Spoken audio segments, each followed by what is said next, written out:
in front of you now, but I see you because, I don't know, the eyes, they basically match up so that you can see in front of it, so that's okay.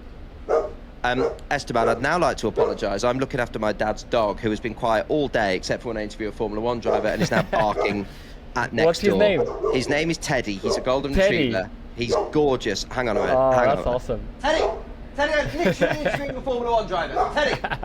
Right, I'm going to ask you another question because this has all gone totally wrong. Don't be mean to him. Oh, he is gorgeous, but he barks at people getting home in the next door flat, and it's not his flat. He's got no right to do so.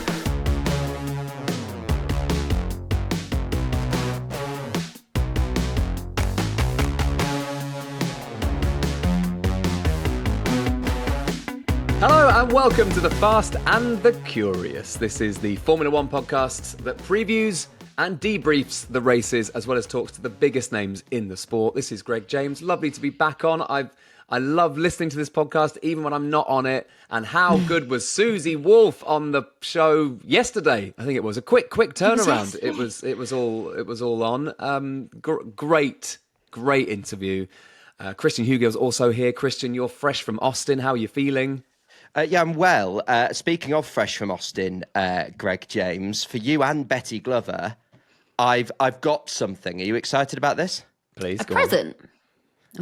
I have got a present. You could say, for the first time in quite a while, actually, it's McLaren news. Oh, okay. I hear you. I've got two of these. This one, for those watching on YouTube, just says Betty. Betty, can I open yours? Yes. Can I not open it, or is that not? Well, no, not for the purposes of this podcast bit. No, I'm opening it. Not within the next few seconds. So, no, obviously you're in Manchester. So, I've opened the thing, and look, Betty, for those listening, please describe what this is. Is it a T-shirt? What does it say? Constructors World Champions T-shirt. Oh, that is cool. Look at the back. That's really nice. Yes. Really nice. Thank you, McLaren. It's very papaya. It's not orange. For God's sake, don't call it orange. It's very papaya. It says, this team, Constructors World Champions 2025, and it's been given to you. Greg, you've got one as well. I've got one as well. And they say if you don't wear them, there will be repercussions for the rest of the season. Well, I was going to say... It's a joke. It's a joke. With those T-shirts, we are quite literally showing our colours, aren't we, with that? Because, fully signed up McLaren kids. Yeah, that's nice. Well, congratulations to them. Just quickly, before we get into today's episode and talk about today's special guest, who is patiently waiting and sipping on tea, potentially coffee. What did you make of Susie Wolff? Susie was absolutely brilliant, Greg. She was so good. We talked about literally everything from her and Toto's relationship, marriage advice for myself and Christian, because we're obviously engaged. So she gave us a bit of that. Not to each other. About when she... Yeah, not to each other. We talked about when she was on the podium with Lewis Hamilton and he helped to open a bottle of champagne. We talked about, obviously, F1 Academy, her book, her career. Oh, I could have listened to her all day. One of the things I love about the front cover of her book is she's doing the classic leaning on her fist. Yeah, it's a very funny photo. It's a very deliberate, like, just nonchalant, just leaning on my fist. Yeah, have a look at it now. But it's like it's like boss bitch energy, isn't it? It's like I'm sure that's exactly how she'd want to describe it. Yeah, sure. Is that that's the subtitle? It's called Susie Wolff Driven Boss Bitch Energy. I think. Do you know that would sell? That would sell. You'd go into Waterstones, wherever you get your books, and you'd be like, I'm getting that. That's caught my eye. On to today's episode. Would you like to introduce today's guest, Christian Hugel? Well, Greg, you've been watching all of the stories from the world of Formula One unfold while promoting your Sunday Times best-selling book, All the Best for the Future, which, Greg, I believe is available in all good bookstores, is it not? It is, but sadly I'm not leaning on my fist on the front cover, which maybe for book 2 or the paperback, because it is a good look. I think it's an air of confidence. Yeah. I think you should have. I think you've missed out there, actually. Yeah, I think you're right. Well, but you do have boss bitch energy throughout it. He does. as does our guest today, because coming up, not only will we cross not live to Mexico to speak to Esteban Ocon, we'll also preview the Mexico City Grand Prix, and we have a guest who commentates on every single race live for Channel 4 on F1 TV, which is arguably too many because there's 96 races a season now. F1 TV viewers all over the world, of course. And he's also got a book out, which also, I believe, promises boss bitch energy. The book is called Grid to Glory, 75 Milestones of Formula One Moments. Please welcome Alex Jacques. Alex, welcome back to the podcast. Thank you very much for having me. Yeah, if there's one thing I want to achieve with the book, it's boss bitch energy. So that was always the goal. Quite right. And yeah, I'm glad it's been hyped up. So thank you for having me on the pod again. God, I'm the only person that is not writing a book. I was going to say, big pressure, Betty. Like where's your deal? Hey? Yeah, maybe one day. One day, Alex. I think your book should be called Boss Bitch Betty. Or Betty Boss Bitch. This has turned into brainstorming, hasn't it? Yeah, I've got some ideas up my sleeve. Okay, good.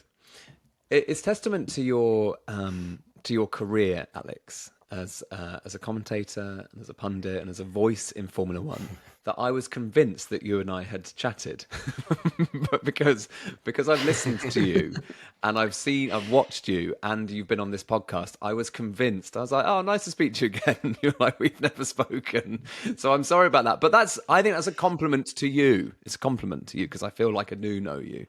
I will certainly take it that way, although it does have the air, Greg, of you saying, I've heard enough of this chap. Oh, my word. Endless broadcasting.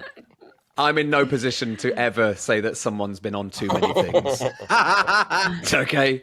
I'm sort of the Ramesh Ranganathan of podcasts, I'd say.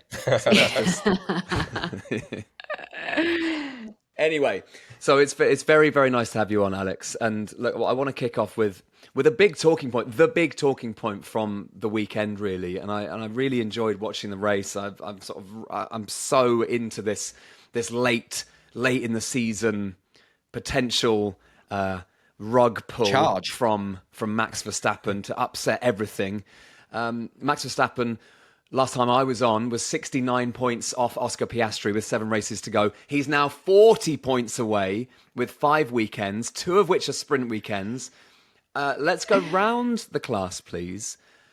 Can Max Verstappen win this championship? I guess the answer is, mathematically yes. But my question to you, Alex Jacques, first up is, do you think he will?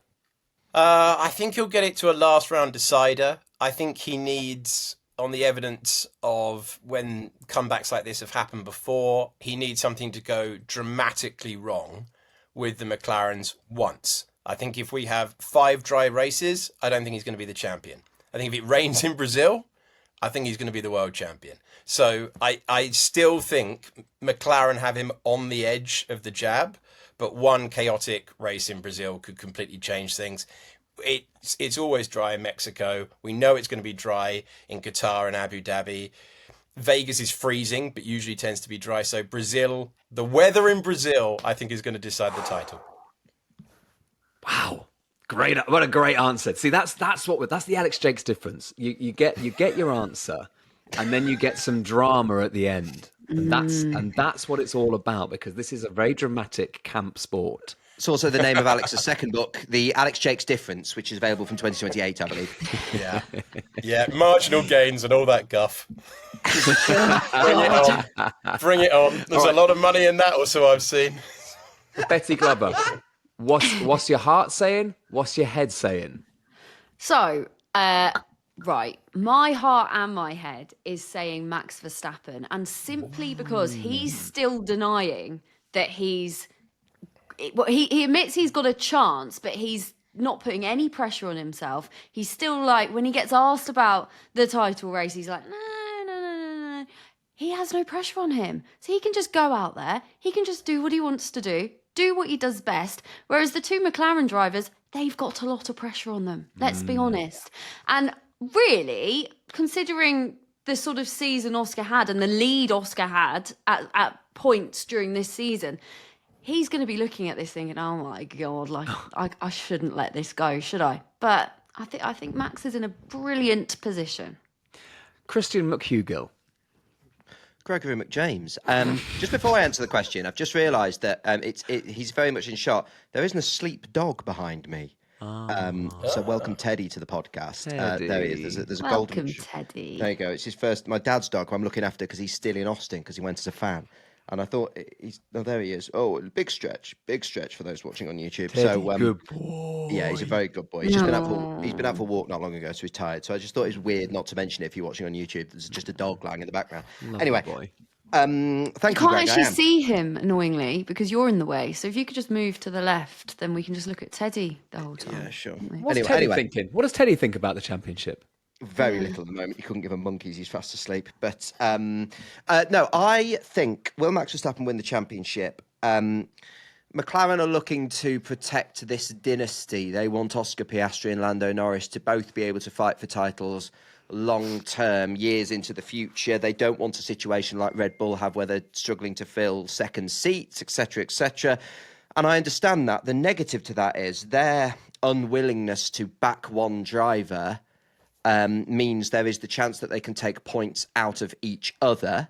And therefore, if this McLaren isn't as quick as the Red Bull anymore, which, I mean, the thing is, it's so difficult to predict race after race which car is going to be the best. There's the potential where Max Verstappen is taking points out of McLaren, not just because the Red Bull's the quicker car, but because also, McLaren aren't maximising their points with one particular driver. So is it possible? Yes. I tend to agree with Alex. I think it will take something. Imagine a similar situation to what we had in Turn 1 in the sprint race. I think it needs one other thing. So if you had to push me for a prediction now, I do. British bias fans, get ready, everybody. I would predict Lando Norris if you had to push me to predict someone now. I think the momentum is with him. He's been the quicker McLaren for the last handful of Grand Prix. He's chipping away at the points. Everybody's talking about Max, but actually it's Lando who's chipping away impressively as well. But it could be all three. It's too close to call. I have been watching some quite funny videos, right, of McLaren fans that are sort of putting themselves in the naughty corner because they're finding themselves deep down wanting Max Verstappen to make this amazing comeback and win the championship. And it is so funny. Just like everyone's a bit like, oh, could Max do it? Could he make the comeback? And a lot of McLaren fans are rooting for him. I'm going to put it out there. On TikTok, there's a lot of them. It's interesting, isn't it, that we oscillate so quickly between people and allegiances and stuff because everyone got so bored of Max Verstappen winning. And then suddenly, when it's interesting again, it's like, oh, Max might win. We've forgotten all about the years of turmoil, of nothing changes. And then actually the race we've just seen was quite, it was reminiscent of 2022, 2023, wasn't it, really? Such a good point. He's now the underdog that people are rooting for. Is everyone talking about Max Verstappen like this? Yeah, everyone loves Max Verstappen as an underdog. Everyone loves an underdog. What's it like from your perspective in the commentary box, Alex? Are you enjoying watching Max on the charge? Yeah, I mean, the idea of this season concluding with the greatest ever comeback in Formula One history, for that to even be possible, for us to be talking about it, that is the definition of an exciting sporting season. So it's been, I can imagine as a McLaren fan, incredibly terrifying to see. Well, we'd have to crash into each other at the first turn. Well, he'd have to win every race, and then he starts winning every race. I can understand the fear from a McLaren fan's point of view. But yeah, the fact that we are now in the middle of a potential comeback of all comebacks in Formula One history, and it would be by far the most impressive. Forget the point systems. No one's ever come back from the equivalent of 4 race wins behind. So the fact that we could see the greatest comeback ever, unbelievable. A 64-point gain across 4 races is ridiculous. It's ludicrous, guys. Amazing. Yeah. So good. Alex, at one point, Oscar looked sort of bulletproof, didn't he? Particularly the sort of middle bit of the season. To me, he hasn't quite looked himself. There was obviously Baku where he really didn't look himself, but then he's not been way off, has he? He just hasn't quite had the pace. What, if anything, do you think's happened there? I think drivers across the year tend to have one shocker. So he's allowed Baku as his shocker. Although that's the worst weekend I've ever seen him put together. I've been covering him since Formula 3. So that's 5 years, and I've never, ever seen him put a race weekend that ropey together. But let's say you're allowed one shocker. And then the nature of whichever was the lead McLaren out of the first lap in Singapore was going to be the one putting the pressure on Max. Historically, this year, we've seen that Oscar is better at passing Max quickly compared to Lando. That's just objective. We've seen that time and time again. And then you get to Austin and it's just not his track. So I think it looks worse than it is, but then everyone's talking about the fact he's in a slump. And then you've got to deal with that from Thursday until Sunday and big pressure on quali. And yeah, I don't think it's a full slump, but it's been sticky for him. I don't. And I also think, Alex, that we underestimate how long the season is. I think some dips of form are inevitable. I don't think you're going to do a 24-race season quicker than your teammates. I sort of think it's inevitable that top-level sports people have ups and downs over the course of what is a massively long sporting season. Yeah, we've got to differentiate between the fact that we're used to Lewis Hamilton and Max Verstappen. We've had the Lewis Hamilton era, we've had the Max Verstappen era, and we've become used to generational drivers. We've got to remember Oscar and Lando are trying to win their first. You see the peak performance from the generational drivers once they've got that title under their arm, and there are going to be wobbles to win your first title. Hamilton in 2008. So Hamilton's first championship season includes crashing into the back of Kimi Raikkonen because he couldn't tell that the red light was on in Canada. A horrible race for him in Manicourt in the French Grand Prix. Hamilton had some really, really tough days on the way to his first title. So it just happens. That is an excellent point. Do you know what? I hadn't really thought about it like that. And we need to celebrate this season for what it is as well and enjoy it, because it's so nice not having one driver that is just dominating it at start to finish. And Christian made a really good point, Alex, earlier about I doubt that very much. About how Lando has got all of the momentum at the moment, obviously being better than Oscar in the last race. Do you think that's going to count for a lot? Because I mean, Lando will feel pretty good going into this one, won't he? I think it's less the momentum and more the fact that since we've come back from the summer break, most sessions, and let's look at the whole weekend, he just seems to be the quicker McLaren driver. In the way that we all expected at the start of the year, when he was pre-season bookies' favourite, and we thought he'll get off to a fast start, and then Oscar stole his fast start. That's exactly the Lando since the summer break. He's turned up, all right, a little bit late, but he looks the Lando of last year. He looks the quicker of the McLaren pair. And he can have a quiet confidence going into it, but 14 points is still a lot to turn around when there's going to be fine margins between those McLarens between now and the end of the season. This is so fun. This is it. This is all we ever wanted was fun, wasn't it? When we started this podcast, we didn't have much fun. But now we got some fun, so we got let's get our wellies on and let's wade through the fun. Well, it's such a good point. I just love that we've all sat here going, we can all put predictions. We don't really know who's going to win in Mexico this weekend. We don't really know who's going to be the quickest car across the remaining 5 races. We certainly don't know who's going to win the World Championship. Yeah. It's lovely. We should celebrate that. But I just want to go back to it a minute. That's such a bloody good point. Betty, I'm the same. I hadn't sort of thought of it like that. Shows you the brutality of Formula One, that the likes of Lando and Oscar are being constantly compared to Hamilton and Verstappen, and the era that F1's had with these two ridiculous machines. I think there's probably a fair comment, isn't there, when fans sometimes feel their drivers being hard done by if you support one particular driver. And I do really like, I think Susie made the point to us yesterday, Betty, that I like the way Lando goes, look, I'm not Max. Yeah. But I am still capable of winning a title. And I think that's so true. They're just held to this stupidly high standard.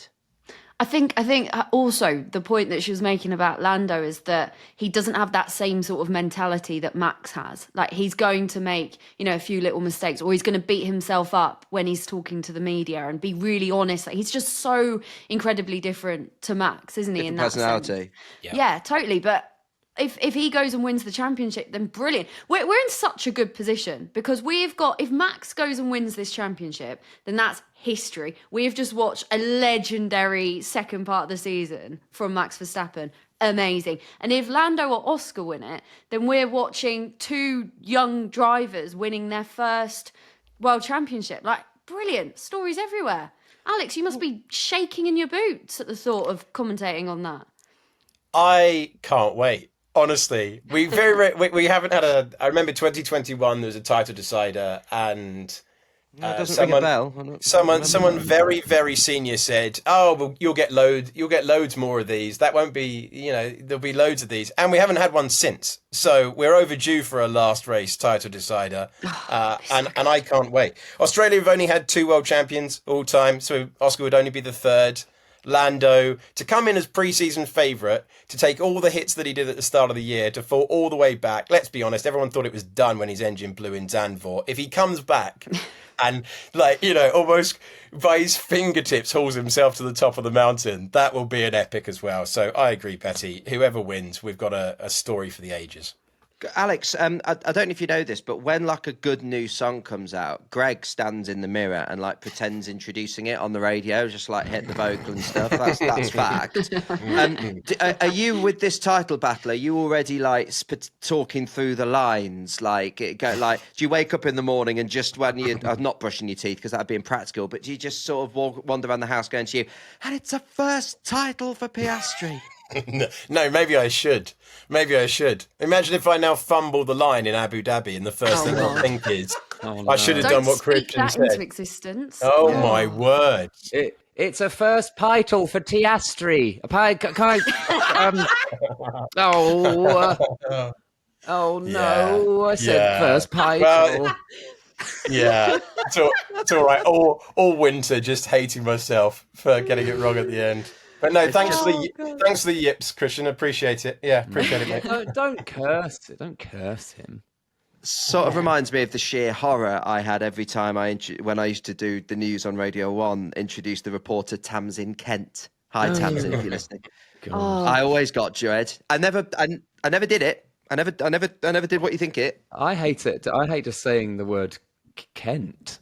Because it's, even if you say Kent County Council is a nightmare, or saying someone listening driving through the Kent countryside, it's very difficult.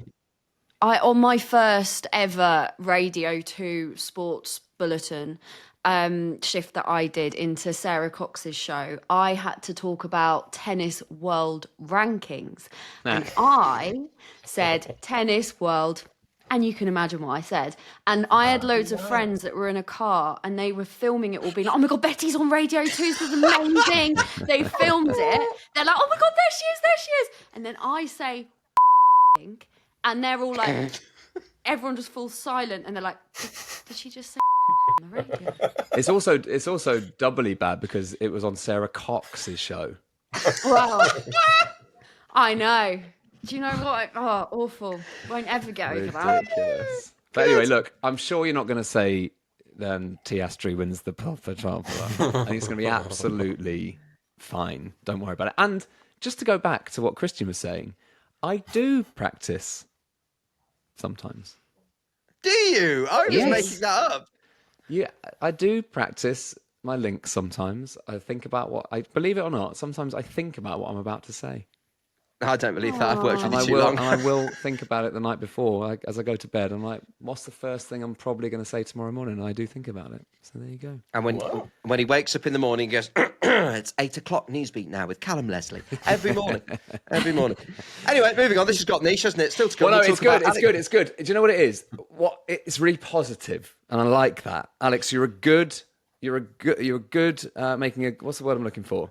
You're good. You should have thought this through, and then maybe you should know it was. When everything collapsed earlier, you should have practiced the compliment, Greg. Never mind. You can't think about every live interaction.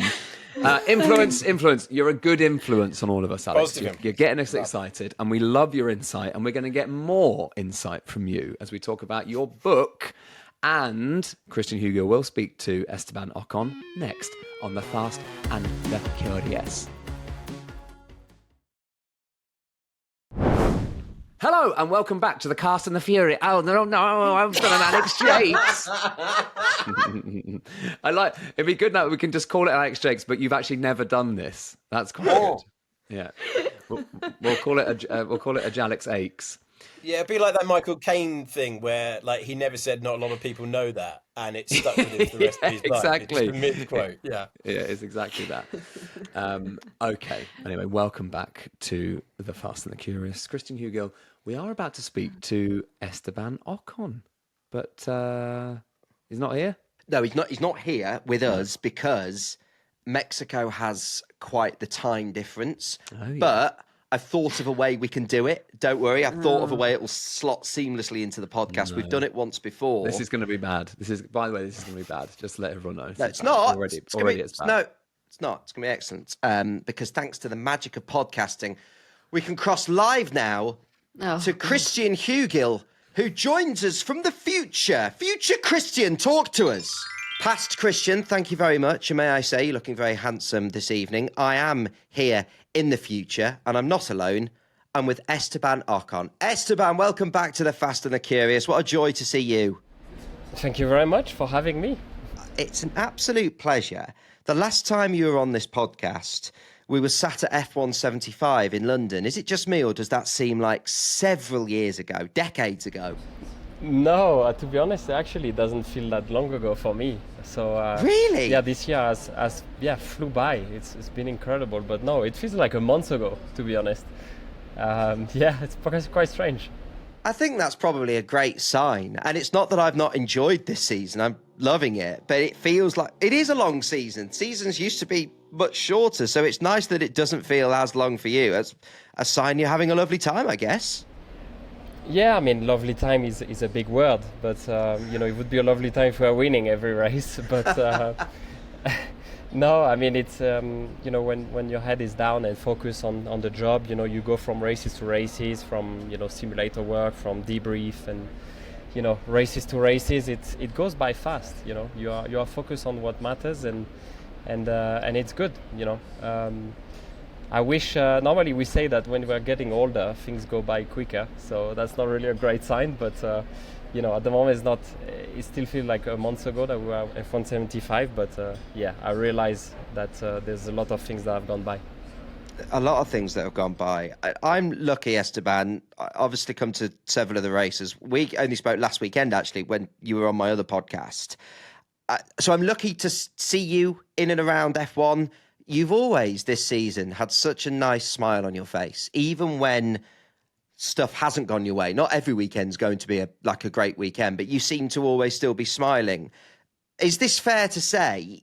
You look to me like you're enjoying Formula One more this season. Is that a fair thing to say? I am. Yeah, I think it's a good environment. Being here with this team. The team's really trying to push themselves, forward and improving, and the competition is the main goal behind everything. And that's the reason why I wanted to come here is the fact that people are proud about doing well, and people are proud about when weekends are decent and we are doing what's needed. So I feel like I have a good environment. I have good relationship with everyone here, including Oli, and that definitely is a great place to be working. If you're happy with the place of work, that's the most important normally. We need to have a little bit of a quicker machine, hopefully, to be fighting a little bit more in the points more often, and that's what we're working on. But the rest we have. But you're picking up those points still, and as we speak, pre-Mexico, you're 9th in the standings. You guys know, like, one result from even one of you or Ollie can change that. It's so close. What are the aims for you guys in these final handful of races? And do you know whether they'll suit you or not? Mexico, as we look ahead to the likes of Brazil, Vegas, do you think it'll suit Haas? Do you think it'll suit you guys? I hope so. And I think, since we have the updates, it should go in the right direction as well. Tracks like Mexico, for example, here, it's quite a lot of low-speed corner with traction. And it's usually a place where we are pretty decent. Exiting corners is usually a strong point of us. So,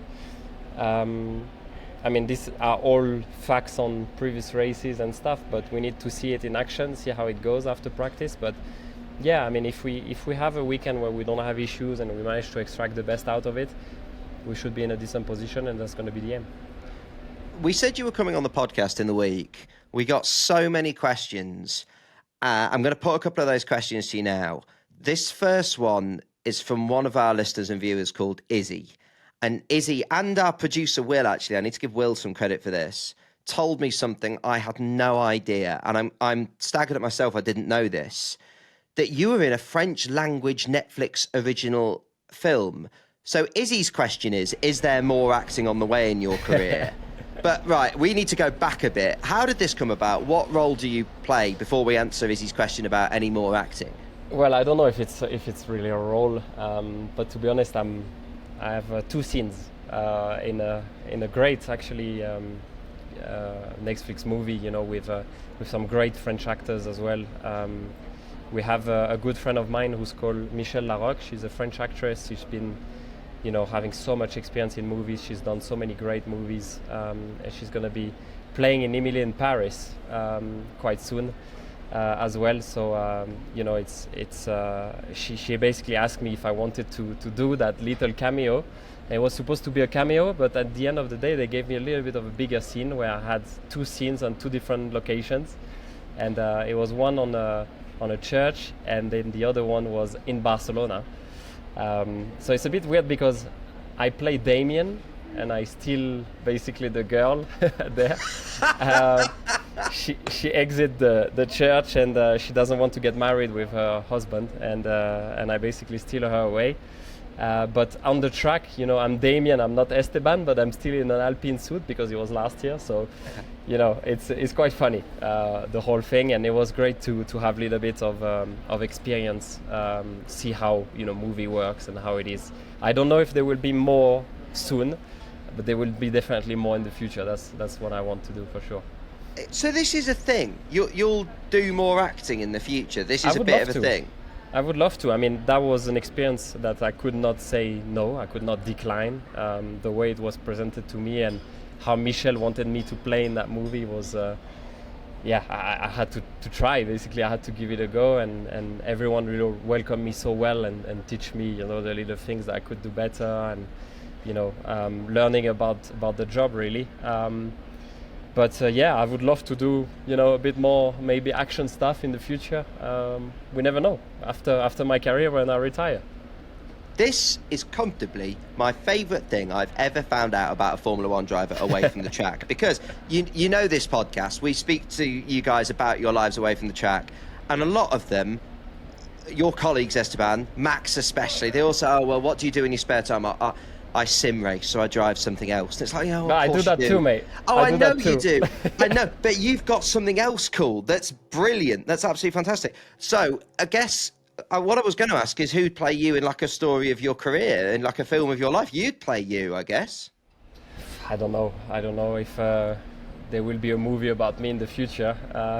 First of all, I don't know if there is enough to tell about me, but yes, there is. I don't know. At the moment, I'm still in my career. There's still a lot of things that has to come and that I have to achieve. And, we can talk about that in 10 years' time.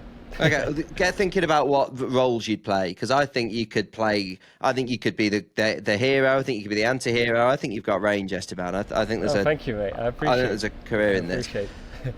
Andy's question is a funny one. Now, for those that don't know, last weekend, there was a bit of a story that came out after the weekend about crafty Red Bull people peeling away tape that other drivers had been using to mark their grid slots. So Andy asks, do you use tape to align your car on the grid, Esteban? No, but I take a reference before, because, there's always those banners and sponsors, which was MSC Cruise, I think, from that last race. Yeah. And basically I was on the bottom of the M. If I look left, my chassis, my headrest was stopping there at the bottom of the M. So that was my reference. But I understand the little mind games that they are trying to play to each other. The team is what we like about competition, really. Oh, totally. I like that. Yeah, it's a bit of gamesmanship. It's what we like in sport. Yeah. Also, but I also think it shows you an example of your guys' talents, because I've sat in the shell of an F1 car, so there was nothing in it, but it was an actual chassis. I am staggered at how little you guys can see. Like when you're going onto the grids, just explain how difficult it is. You look at it and think it's the easiest thing in the world. Park the car up on the grid before the start of the race. Even that bit's difficult, right? Yeah, it is. It is super difficult. We can't see anything. We don't know where the lines are. You know, where the grid spots are. It's super difficult. And actually, I made my girlfriend Flavie sit in my race car in my YouTube video, and she was amazed as well on how she could not see anything. She was like, "You can't drive like that. No way. You're lying to me. You're higher than this." And I'm like, "No, that's the actual position." Yeah, it's surprising because from outside, you know, it looks like the helmet's quite high and we see quite a lot of it, but we don't see the front wing. We see only that much of the wheel on the top of the wheel. So yeah, it is part of the job, and it is one of the difficult bits of things, and especially these new cars, you see less and less. But yet, weirdly, the halo, you see less of than you think, right? That's sort of, I don't know whether it sits in the bridge of your nose, but I thought the halo would block the view, but that seems no, okay. That's not too bad. Yeah, that's actually okay. It's like if you put your hand like that, but you see through. For example, like I'm in front of you now, but I see you because, I don't know, the eyes, they basically match up so that you can see in front of it, you know? So that's okay. Esteban, I'd now like to apologise. I'm looking after my dad's dog, who has been quiet all day, except for when I interview a Formula One driver, and is now barking at next What's his door. name? His name is Teddy. He's a golden Teddy. retriever. He's gorgeous. Hang on a minute. Oh, Hang that's on awesome. Teddy, I'm literally interviewing a Formula One driver. Teddy.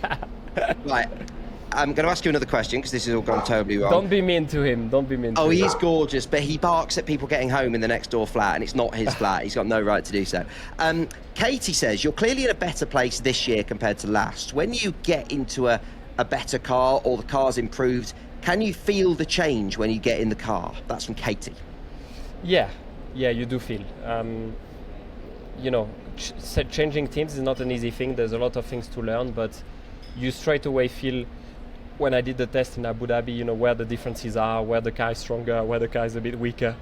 And it's a different way of driving as well, because you extract the lap time from a different place normally.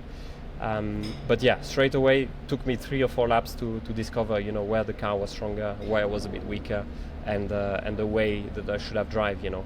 And then the rest is about adapting, about making sure I'm comfortable, really. But on that side of things, I think we've done a pretty good job in terms of adapting, and that's been, quite flawless. Loads of these came in, so I'm not going to name any listeners and viewers in particular, but we're obviously a podcast presented by British people, so hence this question. We've obviously got loads of listeners and viewers in America. You guys are an American team. Therefore, loads have said, how are you getting on with Ollie? I guess it's a bit different for you compared to, say, last year. You were with Pierre, who's experienced. How different is it being with a rookie alongside you? Does it feel different, or is it completely the same? No, it's great with Ollie. I mean, he's a really nice character, really fun, you know, to spend time with.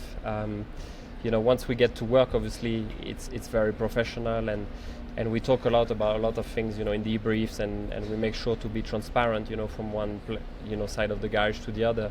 But when we do activations outside the track, that's where we'll spend the most times.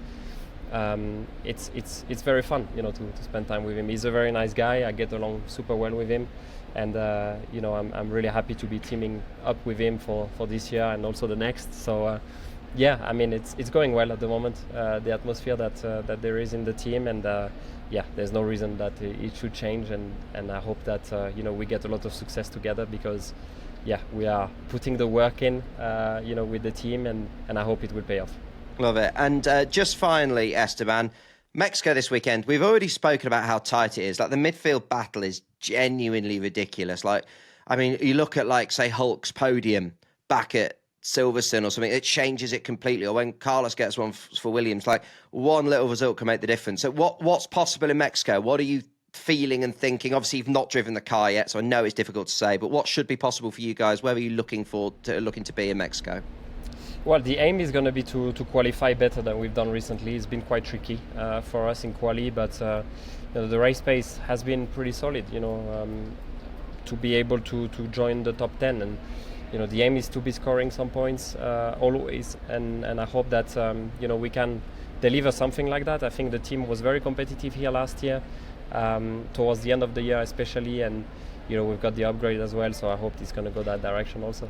We've got everything crossed for you, Esteban. Listen, Haas are great to this podcast. You are great to this podcast. Appreciate you coming back on. So, and so when you were last on, Esteban, so many people got in touch and said how much they enjoyed hearing from you. So there's a lot of love and well wishes for you from Team The Fast and the Curious. So go well at the weekend, Esteban, and we hope to see you in the points. Thank you, mate. We keep in touch, and thank you everyone for listening. Take care, Esteban. Go well this weekend. Bye. Oh, God. Anyway, welcome back if you're still there to The Fast and the Curious. What? I must say he was brilliant. Loved what he said. No, there. brilliant. Who, Esteban? Oh, on great form. Great form. I really enjoyed that. The bit where he talked about the F1 stuff was brilliant. I do love the time traveling Christian Hugill. There's definitely mileage in that. Although what I would say is when you were introducing yourself in the future, our guest Alex Jacques had his hands in his head or his head in his hands. Either way, it was fine. Alex knows me well. Alex has to work with me on a race weekend. It won't be the first or the last time, don't worry. So, Alex Jacques, tell us about Grid to Glory, please. 75 milestone F1 moments. That is a lot of moments in F1. To whittle it down to 75 was probably quite difficult, I imagine. Yeah, it was. It seemed like a good idea at the time, and then as I was writing it, I was thinking I should have written this for the 60th anniversary of Formula One rather than the 75th, because you've got to cover the entire time. Better than the 80th, though. Better than the 80th. Exactly. So it was a lot of fun. We go all the way back to 1950 and the start of the championship, and the idea was we've got so many new fans who don't even know who Sebastian Vettel is, let alone Stirling Moss. So let's tell the stories in a fun, accessible way. And the maddest moments, the most serious moments, the breakthrough moments, everything that changed the game, like the race where they turned up with a giant fan on the back of the car. And it's short chapters, hopefully covering the history of F1 in a fun way. What is the funniest moment? Can you whittle one down? The fan sounds funny because I'm imagining a large person, but it's not. You mean like an Extractor fan, don't you? Yeah. Okay. Rather than someone in merch hanging on for dear life. I hadn't even thought of it like that. Funny. I'd say the one that I enjoyed the most is the drivers' strike, which happened in the 80s. A load of the drivers just signed their super licenses. Niki Lauda knew his onions, read the small print. The small print was outrageous. They're trying to take the drivers' rights away. So he sets up camp at the tunnel to the paddock, and he says, have you read your super license? And they all go, no, Nicky, because Nicky's the one who pays attention to these things. And he's like, well, it's really bad for us, and we're going on strike, because he was Niki Lauda and he could do that. And so the entire F1 grid threatened, it's like, you got to back down, all right? We're not signing these super licenses. And the powers that be said, you're going to have to, or we're not going to have a race. And they're like, all right, we're on strike. And they all went to one hotel room. They didn't have separate rooms. So you imagine the entire grid today piling onto a bus. They're all on there. All 20 are on there. They go to a hotel. Lauda's been clever enough to realise that those at the back are going to be threatened with the sack, and then they're going to crumble. So they have to sleep in the same room. So you had drivers playing the piano, others telling stories. One was doing caricatures, and then they all went on strike for 2 days. And in the hotel for the South African Grand Prix, and I loved it. I like the idea of that happening today. You've got Charles Leclerc on piano, Lewis Hamilton singing along, Liam Lawson going, "When's it my go?" with the guitar. Everyone's like, "All right, Lawson, calm down." Right. And yet that really happened in the 80s. This isn't happening now, by the way. Even if they wanted to strike, the backlash that they receive from the public, because we all know how much they're paid, it would just never work unless they were striking for the rights of the team, people who work at the teams or something. Then you could get it. But if it was anything to do with the drivers, unfortunately, when people are paid that much money, they just become collateral. But if one driver on today's grid was to read the small print and call a strike, which driver would it be, and why would it be George Russell? 100% George Russell, any day of the week. And do you know what? He'd rock up, he'd be wearing his suit, he'd be ready, he'd be like, "Oscar, come here right now, I need to speak to you." He would be on it. He'd be like, "Right, everyone to my yacht now, we're striking." Tarquin, get the drinks in. This is going to take a while. Yes. We'll set sail at noon. We're not coming back until they've agreed to the terms. Alex, that's a lovely moment, and I do wonder. Like I know that you've, like me, been a fan of this sport since you were a kid, and now, like, obviously you're still a fan of the sport. Obviously you work in it, but like you'll do what anyone else does, and you'll scroll through your phone and see a clip of an F1 race from recent times, and because you do the F1 TV commentary, it's your voice. How is that to process when you're like, oh, there's F1, but I'm all over it? Like, you can't take yourself away from the sport. That must be a bit mad in the nicest possible way. Yeah, it is. It doesn't really get old. It gets really weird in the summer break when you unplug for a couple of weeks and then you come back, and like in the summer break, I always delete social media, and then you go back to work and you need to use it. So you download all the apps again, and there is always a jolting moment where I'm commentating on this. What? Oh, cool. Yeah. Because that's your job. But there is always a jolting moment where it is strange when we go back to the first race after the summer break. It's a lovely thing. I found it by accident flicking through the channels as a kid. It became my sport. I always wanted to be a Formula One commentator. I would have been very, very happy to do sports broadcasting of any description. But to get the chance to do F1 it just never gets old. I love it. Related to you having watched the sport for a long time as a fan, you've also, as Christian said, spent a lot of time working in it. You've spent a long time commentating in F2 and F3, 9 rookies doing it free practice 1 this weekend. Is that because a lot of the drivers can't be asked, or is that just to give everyone a go, or is it both? A bit of both. No, I'm not sure every driver would do FP1 if they were forced to. But no, it's a nice rule that we've had in recent years that's been doubled for this year. 4 sessions for the teams, 2 for each car across the year. You've got to give to a driver who doesn't have the same experience, and it means that we get some different names, and it is good this because sometimes you get drivers who would deserve a seat on the grid who don't get the chance. And these sessions mean that even if they don't get a full-time seat, they still get to participate during the Grand Prix weekend. And if you consider that there are tons of people who don't quite make the grid, who were brilliant drivers, whose families spent a lot of money and a decade of their lives trying to reach the goal, the least they deserve. Someone like Fred Vesti at Mercedes, the least Frederick Vesti deserves, runner-up in Formula 2 a couple of years ago, is a FP1 at the Mexico City Grand Prix. A lot of people, when they talk about the Mexico City Grand Prix, Alex, talk about the altitude and yes. what it's like racing in it. Why does that matter? And is there anybody in particular who it's just going to really suit?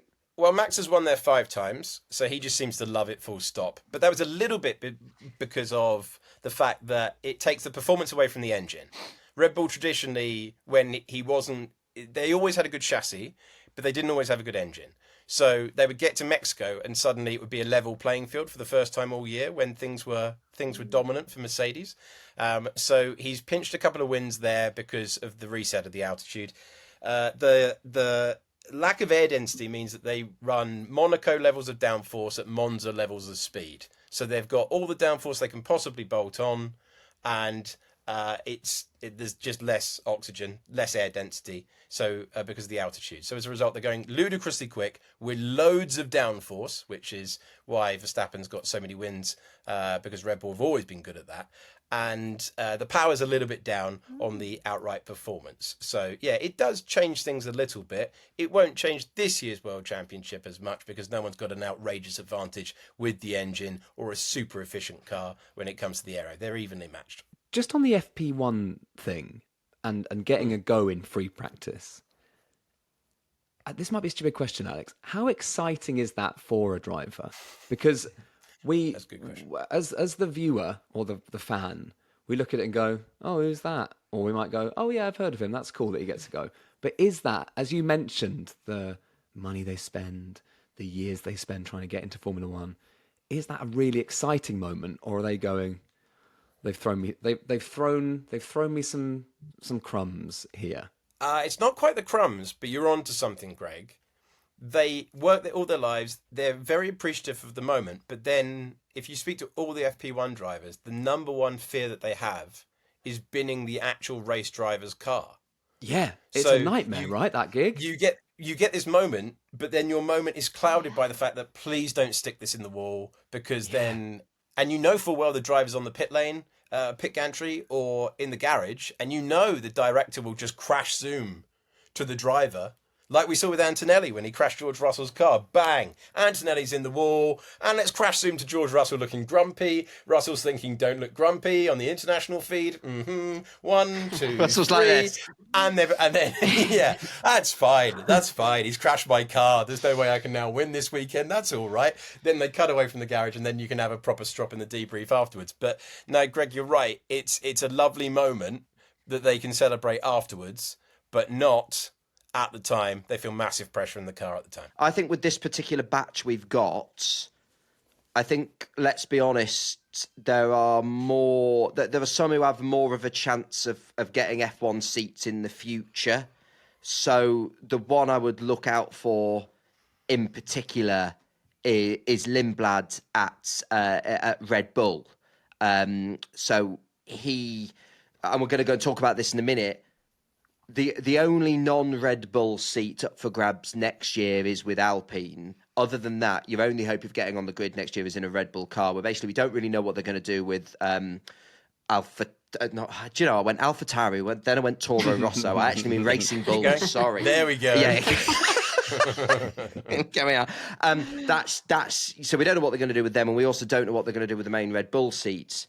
But there is a world where, say, for example, Isaac Hadjar swaps out for Sonoda, and they, for whatever reason, don't put Yuki back in the RB, or they choose not to put in Lawson.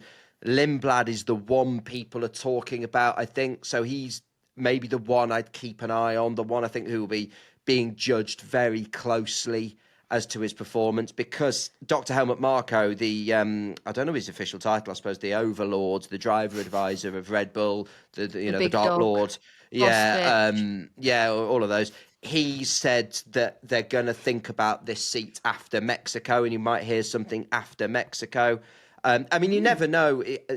Red Bull's calmed a little bit for whatever reason in the last few months, but still, what Dr. Marko says and what actually happens don't always follow perfectly in sync. So, it might be that we hear something after Mexico, it might not, but he's the one I'd keep an eye on, maybe. Alex, do you think Hadjar should, obviously if he gets offered it, do you think he should be going to that second Red Bull seat alongside Max? Hard to say no, isn't it? But do you think it would be good for his career? Do you think he'd thrive in that seat? I think it's a great seat to have for 26 with the regulation change. I think if you offered it, if we had the same rules next year, I think you'd be looking at it going, I've got to go, but look at what's happened to Lawson, look at what's happened to Yuki. Also, Checo is fairly good as well in the grand scheme of winning races in Formula One history. He's had a very good career. But a total rule reset, they're going to have to understand the car. It's the best chance to be Max Verstappen's teammate is at the start of 2026 and a total rule change, because you don't know at that point whether they're going to have the same problems with the second car. And I suppose as well, if you're going to do a long term, if you're going to go long term, and they will want stability in that seat, it sort of feels like to me, they've got to go, right, we'll stick him in right from the start of this rule set to give him the absolute maximum chance, and actually don't make it, if he doesn't look quick after half a lap of FP1, don't get rid of him then. Just maybe stick with someone a bit. I know it's a bit radical, but maybe stick with someone a bit. Well, there's no one obvious, is there, after Isaac? Because if Lindblad gets promoted, he's going to have to learn the sport. He'd be a rookie. Hadjar was very, very impressive last year in F2. Probably the fastest driver in F2 last year. Didn't win the title. Bortoleto had world-class racecraft. Almost outthought him to the title. But in terms of raw pace, Hadjar is so quick that you'd say in terms of raw speed, not overall race performance, but in terms of raw speed, I think he's probably the quickest driver they'll have in that car since Alex Albon in terms of, Checo was a brilliant all-rounder, but not the fastest qualifier. So if it doesn't work with Hadjar, who's it going to work with? And it's been a long-term problem for Red Bull. Alex, it's been fantastic having you on the podcast. Christian, lovely to see you. Betty, wonderful to see you. Esteban, probably won't answer me, but lovely to have you on the podcast as well. Be great if he answered. Sorry, I've just heard from hang on, future Christian, who spoke to Esteban. He told me to tell past Christian to tell present Greg he's enjoyed it and you're welcome. Great. I thought he would have enjoyed it. I thought I'm just glad to get the confirmation. Yeah, no, As we yeah, said sure. at the start of the episode, if you haven't listened to our special Susie Wolff interview, that is on the feed just before this episode. Everyone should go out and buy Alex Jacques' book. That's the main thing. And everyone should be following the Grand Prix this weekend. We'll be back with a debrief on Sunday/Monday. What's the timings, Christian? Give us some timings. It's a late one. Yeah, if you're in the UK, it's late. If you're in the US, it's not quite as late. Is that right? Have I got that right? Is that? Yep. Yeah. Yeah, that's it right. is Thank you, Alex. late. Yeah, good. So no, we think the race finishes about 9ish. So it'll be Sunday night if you're in the UK. But after the race, a podcast will happen and it will eventually get uploaded and you'll be able to listen to it. Or, thanks to the wonders of modern technology, watch it. It's 8 p.m. UK time. It starts. That's when it starts, so it's is a it? late one again. Yeah. Strikes me as late for a breakfast show host. Greg, what are we saying? Don't mind it. Don't mind that because I'm on the sort of wind down. I really didn't mind. I didn't mind Austin for that reason. I thought, this is quite nice. It's nice to have an afternoon situation. Yeah. But anyway, who cares about that? Enjoy the race, everyone. I hope you enjoyed the podcast. We're going to be following it this season right to the very last race, as there are twists coming. We just know there are. We know to expect them. Alex Jacques told us to. And we will speak to you very soon. Alex, have a great rest of the season. We'll catch up soon. And we'll be back next week. Bye-bye. Bye. Bye.